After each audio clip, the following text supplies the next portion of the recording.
Okay, well, I'll start then. Welcome to we haven't even got a name. What is the name of this? Groove Loops Extravaganza Session One, we'll call it. Well, look, this is just us three. We are Groove Loops, and just want to start by perhaps saying where we are. So my name's Dan Hawkins. We've got a few bass players, I think, in the audience, so you might already know me.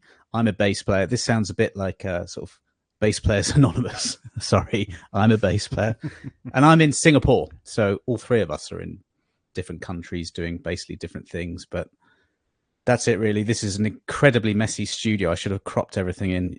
You can see like part of my bass collection here, and we'll definitely do a podcast on gear, right, guys? Yeah, Like, definitely. you got drums there. We got pretty much only basses here, little double bass there. But yeah, that's me, and I'll hand over to Gary. Yes, I'm Gary Crothers. I am just outside Belfast in Northern Ireland. I've been into music for, well, basically all my life. So I guitarist by trade, but I'm a synth botherer as well. So love all electronic music, music generally. And yeah, love to record. Yeah, we'll do a studio tour another time, but I'm surrounded by some interesting gear. John, what about you? So my name's John Howes. I am a session drummer, and this is me in my studio in Kent, in the UK, Maidstone in Kent. And this is where I've been working for the last 20 years, recording drums and percussion for various projects from bedroom producers through to Hollywood composers. So yeah, this is where it all happens. Here's my kit that I use, and I've got lots of other percussion, orchestral, Latin, all Awesome, sorts. So yeah, this is me. I should say that I stole John's idea. So how long have we known each other, John? Yeah, that We was must be about talking 20 years ago. 20 years? Maybe. No, Yes. probably about 17 years ago, Dan. We have a mutual friend, another drummer, Mike, and that Mike met John. Weren't you at the Brit Awards for Yeah, Avril Lavigne I or was something? one of 20 drummers drumming for Avril Lavigne. Um, there's loads of drummers with Avril Lavigne on their CV, but there was loads of us playing that night. So I met Mike there, and we became good friends. And you were Mike's flatmate, Dan, weren't you? Yeah, that's right. So John, we didn't play together live for years and years. John set up probably one of the first drum remote session websites. I don't know, just the first like proper one that would be found on YouTube, or not on YouTube, on Google. John started that, and at the time, being a professional freelance musician as I was and John is, I basically wanted some of that action just to at that time. Well, yeah, no, I do. I still do loads of remote sessions, but at the time, I really wanted to get into the session musician scene. But like the year I went into it, all the studios were closing down. People had their own studios, and so that was the thing to do: set up a studio. And I think I was like number one on Google for. Well, I'm still am online bass player, so I just chose a very literal search engine optimized friendly site, and we did loads, didn't we, John? We did loads of that, and I think that's kind of where this came from. Groove Loops was sort of an evolution of that. So we do a lot of sessions for, like as John said, films to bedroom producers or whatever, and we thought what would be great is just make some loops and offer that, and that's what we're doing. And Gary we couldn't do it without Gary, because he's the, how would you describe yourself? I would say genius, web genius. Yes. Tech web genius plus musician, plus that really, really helps, I think. So he can sort of direct us wherever we want to go with that. I don't know this story. Yeah, so I stalked Gary, didn't I? Gary. Yeah. Because typical Dan Hawkins. Well, so yeah, I mean, what was this? This was years ago, but as I remember, it's all coming back to me. Yeah, I mean, as musicians, that's what's so, John, professional musician. I've only done that as a job, playing bass guitar, and doing that, you sort of always have to find new avenues, because it's not always enough to do the gigs, because things dry up, and maybe you have teaching, but you need different threads. And the idea of the loops thing, I was thinking, well, how do you do that? How do you sell loops online? And I just did a Google search, Gary, just to see. I think it was just, loops, audio, and Shopify, because that is for people that don't know, Shopify is like a company that is one of the big ones now in terms of e-commerce, isn't it, Gary? But I think there was only one hit of it. And what are their name? Is it F9 Audio? F9 Audio, yeah. F9 Audio. And what's the guy's name? He's a really big deal, isn't he? He's quite a famous guy, isn't he? Yeah, he's his name escapes me now, but yeah, he's pretty prolific on social media. We'll have to we'll put that in the show notes, but because he's really good, isn't he? I'd become aware of him actually because I'd seen like a webinar he had done on, I can't remember who the brand was, but he was doing it for with Reason, because I was a Reason user, and he did an in-depth sort of session on parallel processing, parallel compression. He's quite big in remixing, isn't he? Sorry to interrupt. Yeah, so he's with it'll all come back to me.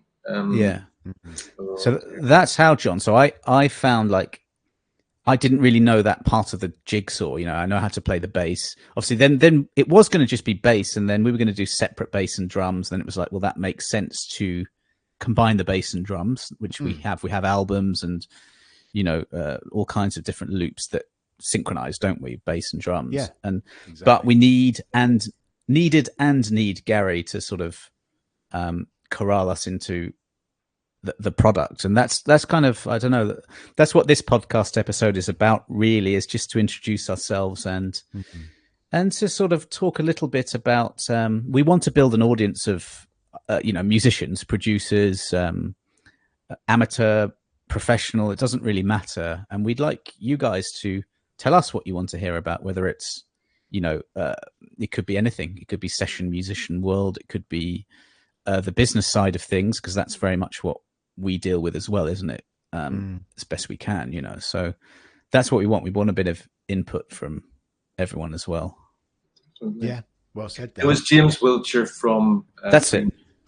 James Wiltshire. Yeah, he's done loads of. He's done loads of remixes and really great. Actually, he's really good at After Effects as well. Do you remember ever seeing his stuff? Yeah. He did some videos on YouTube that were just, I remember years and years ago watching those. Like, not only was the music amazing, and he's got this really very good voice and he does voiceovers brilliantly, but he was just animating everything as well. And I was like, whoa, I want to be that guy when I grow up. But Dan, you've got so many bases.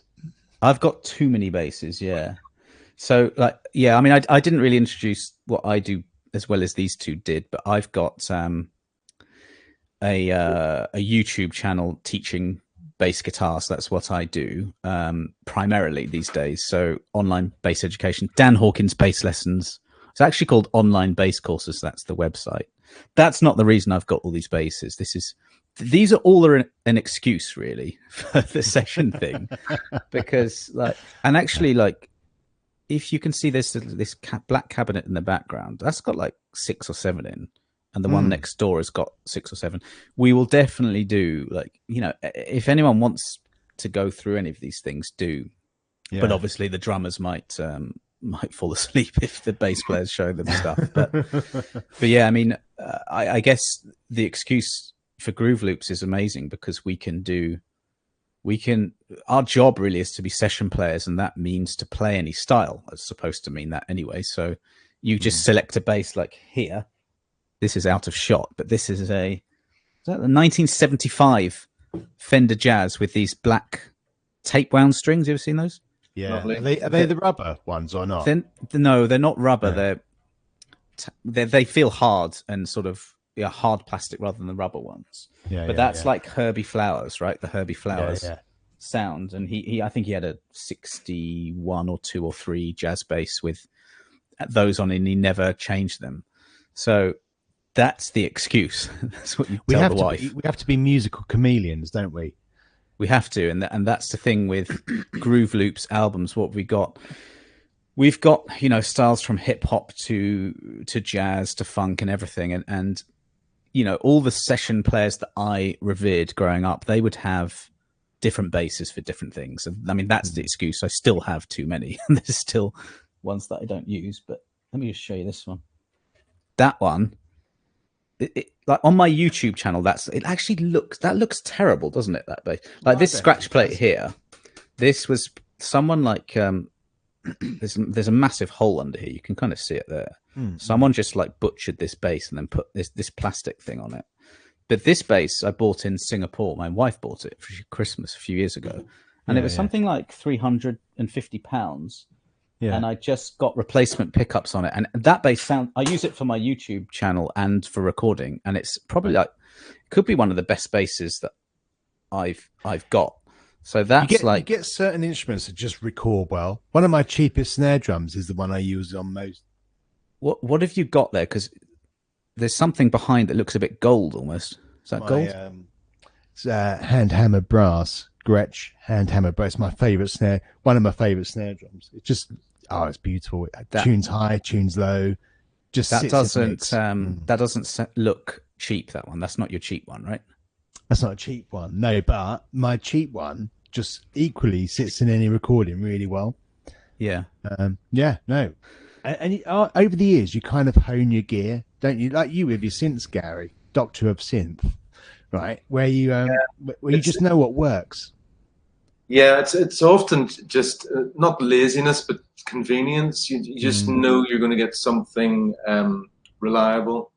With certain tools. Certain tools, I've got a couple of really quirky synths here, and they it's very unpredictable. You really don't know. And the one synth which is really good fun, the Medusa, which I'll show you sometime. It's got a random function on it, where if you're getting frustrated with what you're doing, you can just randomize, and it randomizes all the filter settings and the envelope settings and so on. And it's just happy accidents all the time. It's fantastic. Brilliant. Got a lot of happy accidents. What is your dream synth that you don't own? Or do you even care? Like, is a hardware synths a thing these days still? Yeah, I mean, I think there was a bit of a resurgence after sort of the soft synths being really in vogue for so long. But yeah, I mean, there's some beautiful. The new Moog or Moog, that's pretty special looking. They look cool, don't they? Just on there, even if you don't listen to them, they look cool. Is it Moog or Moog? I've heard Moog, but I always used to say Moog. I say Moog. I always said Moog until very recently, and then it became politically incorrect to say Moog. But I don't think it matters really. But yeah, I would find it hard pulling trigger on an expensive synth these days. Whenever there's so many brilliant soft synths around for a fraction of the price, and there's only so much room in your house to. Yeah, that's what I find. Keep on stacking synths, you know. But there's so many. Like, I mean, the big poly synths, they're very expensive. They're very complicated, but they often aren't better sounding than the mono synths. You know, so you can get a mono synth for a fraction of the price, and you'd need to sample it if you wanted to play chords or multi-track it or whatever. But it's often just the raw oscillators sound as good as or better than the big poly synths. So I'm not like a synth expert. I don't really know what I'm talking about with synths, but that's like the other reason we wanted to do Groove Loops is because, and this might be wrong, this might offend loads of people, but I reckon that the soft synth world is really amazing in terms of synth sounds, and just having, like, I've got this Roland JD something that's it's got to be 30 years old, and that's my MIDI controller, and it can control everything, and that's great. But, and this is the bias thing, I don't know what you think, John, I hope you agree with me, but I still think like drums and bass guitar, just the sounds and the tones and the human element of it, I don't think that's there yet with AI or with the soft synths. I know Trillion is good, Spectrasonics and all that, but that's another reason we set this up, is to do that. Is that fair to say about synths? Like, you know, you'd be hard pressed to hear the difference between. Yeah, I mean, there's so much of YouTube is focused on doing A/B comparisons between hardware and software, and I mean, I think once you've got a synth in the mix anyway, I think you'd be hard pressed to discern which is hardware and which is software. But I people think love hardware you're still. right. In a mix of a song, when everything's, I mean, to a certain extent, an engineer makes it sound like what they think it should sound like anyway. So like, that's true. You could take a really expensive drum and they might want to make it sound not like that drum, you know. So it is much of a muchness. That's why it's great just to hone your own amount of gear that, you know, like you were saying, Gary, that you know works. You know. Do you change stuff a lot, John, or is that set up behind you? Is that kind of roughly? So this DW kit lives in the studio, and I'll probably change snare and cymbals for different songs. I've got loads of snares, loads of cymbals, but the actual main kit, I would say, more or less stays here. I've got a load of songs to do today, to record today. I've got about 10 songs to record today, and you engineer them yourself and all of that, right? Yeah. I engineer everything and then prep all the stems for sending, etc. Yeah, it's kind of a well-oiled machine these days, and it was brilliant because you can just send it anywhere around the world within an hour, you know, or half an hour. Yeah, it works. John, do you have people who you're doing recording for? Do you have people play your reference track and say, "I want the kit to sound like this"? Yeah. And with mic placement, you can achieve you can achieve those results. Do you know what? When I started out, I wasn't. Oh, lost you. Lost you, John. 2 seconds. Got you back. Just give me a moment. Give me 2 seconds. We can hear you now. Yeah, that's good. Can you see me? Yeah. Great. Just give us a moment. We'll edit it out. Yeah. Right. What about now? All good? Yeah. Okay. With mic placement, you can create any sound, and my studio is built so it's not a square room. It's like loads of different angles in here. And so you can, with different mic placement around the room, you can achieve quite a lot of different sounds. So like, to get like, I mean, usually it's great to have a massive room. It is, but with lots of different plugins these days, like decent reverbs, etc., my kit can quite comfortably sit in a mix with a big orchestra that's recorded at Abbey Road and sounds plausible, you know. But you've heard your stuff on TV, on film, and as have I. I mean, obviously bass is a lot easier to record. If you're not recording with amps, you can just go DI and that's fine. You could do a session at 1 a.m. and no one cares. But you've heard your stuff in big rooms before, haven't you? And yeah, I have. Yeah, it's quite nice. I sat in a flight a while back and I saw my name in the credits. Did you? Of a film? Yeah, that was quite a moment. I was nudging my engineer on a front of house engineer, going, "That's me." I think that's great. I mean, like we were saying earlier, I mean, if anyone listening, wants us to talk on any of these kinds of things, then please let us know. I mean, just you saying that, it reminds me that I think I was like maybe 16, definitely, when I thought I definitely want to be a bass player. And one of the things was, I had a couple of teachers that were session players and very good readers of music. So that's what you needed to do to go in the studios. And then it really was like almost overnight going into the industry. And it's like, well, there's nothing. There's just, I remember that guy, Mike, our mutual friend, because I used to live with him for ages. We were just in this park down the road and we bumped into this musician he was from the 70s. And he said they were working, like they were doing 3 sessions, like every single day. They were doing 3 sessions of everything, and all of them making loads of money, basically.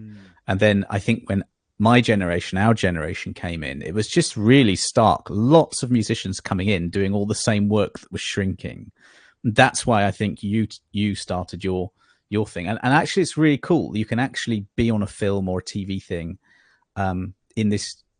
I suppose it's not new anymore. It's been going for a while, hasn't it? But it really was the case that people like us were not getting any opportunities in studios, and sort of still the same. Do you do many studio sessions, John? No, hardly any actually. Not actually going out to studios. Lost you again.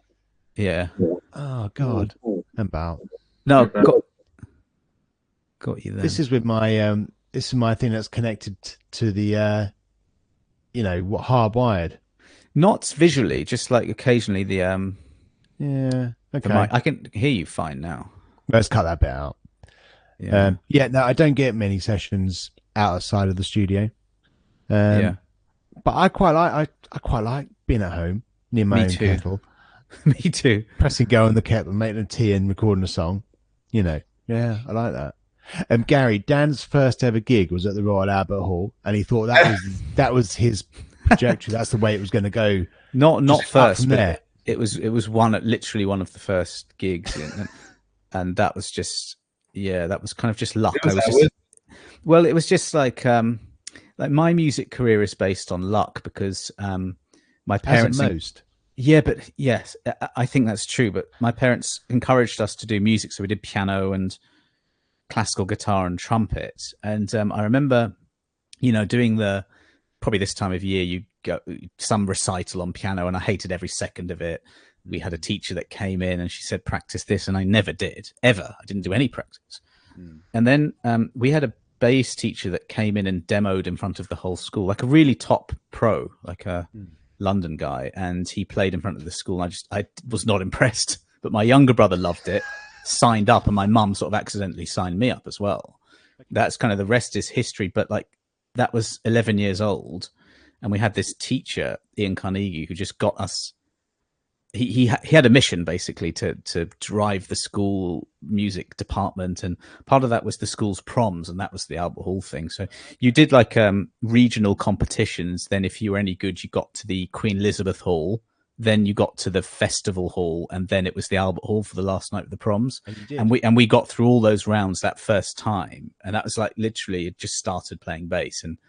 And when you're young, you don't know any better, do you? So it was like this is what it's going to be like, right? Yeah. It's 5,000 people. Now on. Yeah. And basically I peaked at 11, possibly 12. It's like, oh, great.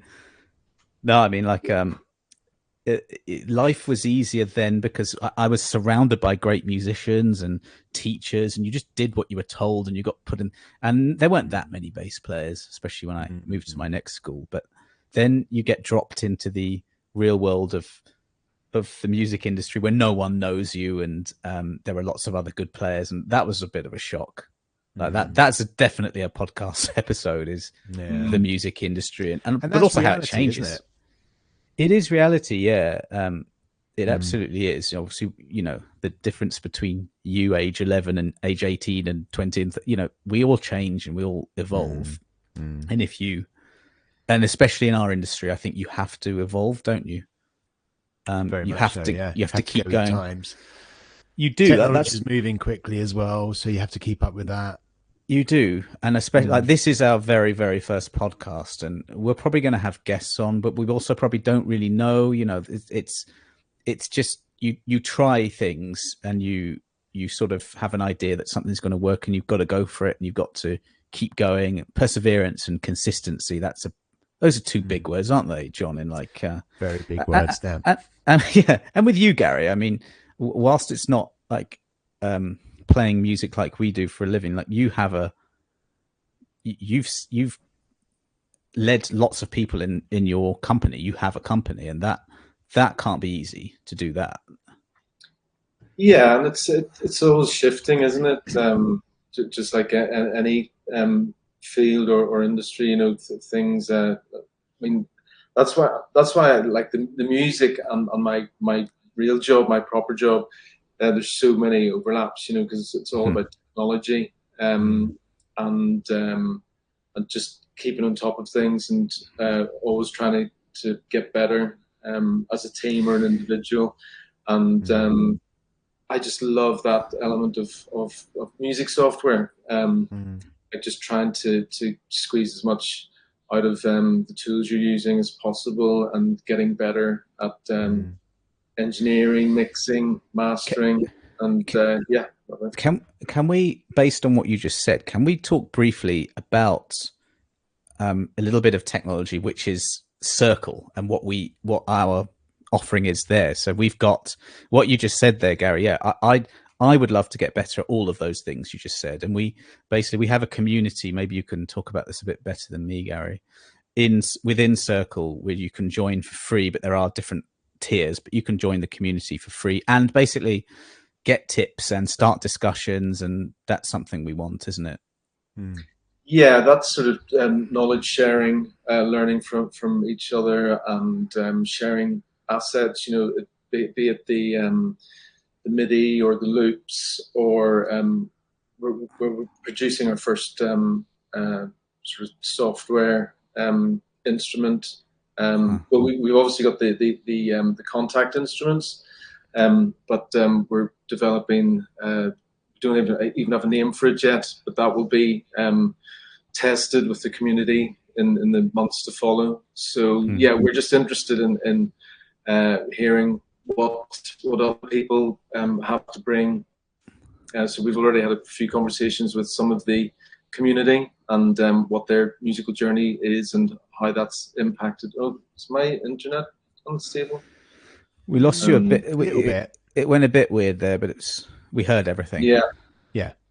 So yeah, just finding out what other people are doing, how they're doing it, sharing what we're developing with the community, getting feedback real time, so we can sort of get better at producing these tools. So yeah, I'm excited about introducing that. I love learning from others, and I just love seeing how other people do things, because my job is quite solitary. Yeah, same here. Yeah, I'm just on my own. And you kind of get stuck in a rut sometimes of how you do things. I love chatting to other people, see how their take on it. I love sort of picking bits, of what they do. I totally agree. I think that's what excites me most about this thing where we're doing this project, is that, yeah, we can learn from others, and from a selfish point of view, get better ourselves by, getting guests on, or even people that use the site, see what they're up to, see what they're doing. Like, I agree. It's a journey, isn't it? A learning journey. Yeah. That's what life is. Journey, Dan. Yeah, exactly. Exactly. Man and boy. Yeah. Welcome to Groove Loops, everyone. Welcome. Yeah. Welcome. Yep. I think that's probably us done. Probably is. Yeah. Yeah. I agree. Do we have any asks? Do we have any things we would like the community to do? What can they do? Can they say hello in Circle? Can they get in touch with us? All through the site. Introduce themselves, comment on anything that's been mentioned here, and start asking for content that they want to see. Yeah, and I think what the plan for the podcast is usually probably a bit more news focused, I would guess. Today it's just, a bit of a chat and introduce you guys to us. But I think we'll probably react to things that are going on, new products, new loops if we've got it, or just like we might do a podcast on just a topic like drums and bass and rhythm sections and what have you. Anything like that. I love chatting about all this stuff. I do as well. Yeah. You can talk about battered snares or whatever. What's that? Hand battered snares for hand hammered, Dan, not battered. Hand hammered, not battered. Yeah. It sounds like a fish. Yeah, no. So anything like that you guys want us to talk about, we'll do it, and maybe get some guests on. I don't know. Does anyone know the Studio Rats? I know Paul from the Studio Rats, and he's a good guy. Like we want to collaborate and just see where this journey takes us. Really agreed. Yeah, totally agree. And I can talk about my gear until the cows come home. So yeah, we'll go through all this stuff in the next few podcasts. Be great. Will do. So I'll sign off. So yeah, thanks very much for watching / listening, and we will see you guys next time. Take care. Bye. Bye. Awesome. See ya.